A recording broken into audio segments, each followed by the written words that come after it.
Ал Қызылорда облысы Жаңақорған ауданында Мекке қаласындағы Қағбаға ұқсас қорымға кейбір тұрғындар қажылық ету үшін барып жүр екен. Тіпті елдің арасында оны екінші Мекке аттандырып жібергендер де бар.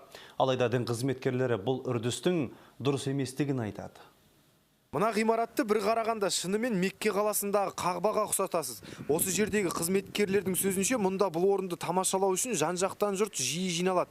Қорымның Қағбаға ұқсастығы себеп болды ма, әйтеуір мұнда қажылық амалдарын жасап жүргендер де бар көрінеді. Ал емші Қайрат Мұратұлы бұл жерді Қағбаның көшірмесі дейді. Сондықтан осы Қағбаның көшірмесіне келіп, қажылықтың амалдарын жасауға болатынын айтады.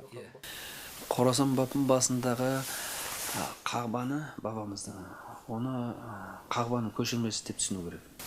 Енді оны халық қасиеттеп айналып атса, оны жақсы нәрсеге неге оны жоқ деп айтуға болады.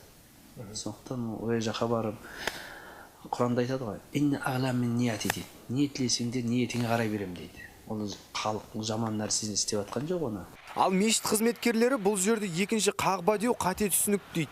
Бұлайда ұсыныстар жасағанбыз, іш болса мақылы осында істеген екен, іш болса суретін өзгертейік, түрін түсін Қағбадан өзгертейік деп, оның көпшіліктер бұрыннан болған деп, қазір өзгертпіш жоқ та.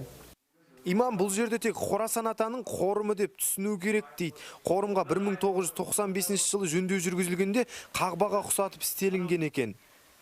Абай Нұржанұлы, Рахымжан Сқақов, Информбюро, Қызылорда облысы.